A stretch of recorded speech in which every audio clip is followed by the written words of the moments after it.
ఎందరు ఎన్ని పార్టీలు మారినా వైఎస్ఆర్ కాంగ్రెస్ పార్టీని ఎవ్వరూ ఏమీ చేయలేరు. 40% ఓట్ నేను మనవి చేస్తున్నా. ఒక్కరే సింగిల్గా జగన్మోహన్ రెడ్డి గారు 40% ఓటు సాధించినటువంటి వ్యక్తి. అందరూ కలిసి వచ్చారు, ముగ్గురు మామూలు కాదు, ముగ్గురు కలిసి వచ్చారు. వారు కేంద్రంలో పరిపాలన చేస్తున్నవారు, ఒకరేమో అత్యంత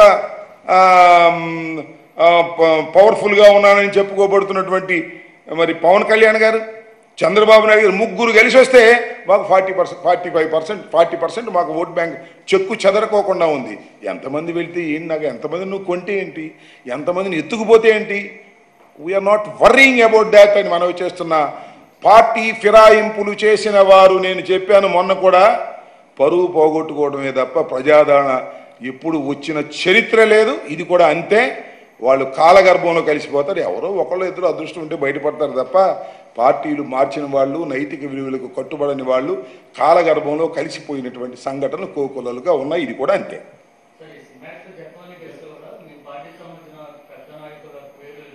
పెద్ద నాయకుల పేర్లు ఎవరబ్బా ఆయన? అదే ఈనాడులో రాస్తున్నారు, ఈనాడు ఆంధ్రజ్యోతిలో ఎవరు, మా సజ్జల రామకృష్ణారెడ్డి గారి పేరు రాస్తున్నారు. కాదంబరి నరేంద్ర కుమార్ జత్వాని అంటామి. ఆ కథ ఏంటో నాకు అర్థం కాల. మొత్తం ఈనాడు, ఆంధ్రజ్యోతి, తెలుగుదేశం మొత్తం సజ్జల రామకృష్ణారెడ్డి గారి మీద పడిపోతున్నారు. ఈ సజ్జల రామకృష్ణారెడ్డి గారు ఏం చేశాడే? జగన్మోహన్ రెడ్డి గారు సన్నిహితంగా ఉన్నాడు. నేను ఇంకోటి మనవి చేస్తున్నా, ఆయన బ్యాక్గ్రౌండ్ కమ్యూనిస్ట్ బ్యాక్గ్రౌండ్, ఒక జర్నలిస్టు, సాక్షిలో పనిచేశారు. అప్పటి నుంచి నాకు తెలుసు, ఉదయంలో పనిచేసినప్పటి నుంచి కూడా నాకు తెలుసు. ఆయన మీద ఎంత అక్కసు విలపించుతున్నారయ్యా. ఆయన ఏదో చేసేసి ఆయనకి ఏం సంబంధం నేను అడుగుతా ఉన్నా.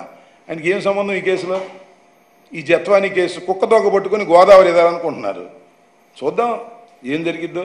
తీసుకొచ్చారు కదా ఇవాళ, ఏం జరిగిద్దో చూద్దాం. కుక్కతోక పట్టుకొని గోదావరి ఎదాలనుకుంటున్నారు. ఇది ఇవాళ నేను చెబుతున్న బూమ్ ర్యాంక్ కాబోతుంది. ఆ జత్వానీనా మేము పేరు నాకు తెలియదు, జత్వానీ కేసులో ఏదో చెయ్యాలని గాలి మెడలు కడుతున్నారు. అవన్నీ కూడా తెలుస్తాయి నిదానంగా. ఆమె హిస్టరీ ఏంటో చాలా చోట్ల చూస్తున్నాను, నేను చెప్పకూడదు. ఇవాళ కాకపోతే రేపు తెలుస్తుంది, రేపు కాకపోతే ఎల్లుండి తెలుస్తుంది. ఈ ఈనాడు, ఆంధ్రజ్యోతి, చంద్రబాబు అందరూ కలిసి మా సజ్జల రామకృష్ణారెడ్డి గారు మీద పడి ఆయన ఏదో చెయ్యాలనే తాపత్రయపడతా ఉన్నారు. మీరేమీ చేయలేరయ్యా. ఎందుకంటే ఆయన ఏమి పాపాత్ముడు కాదు.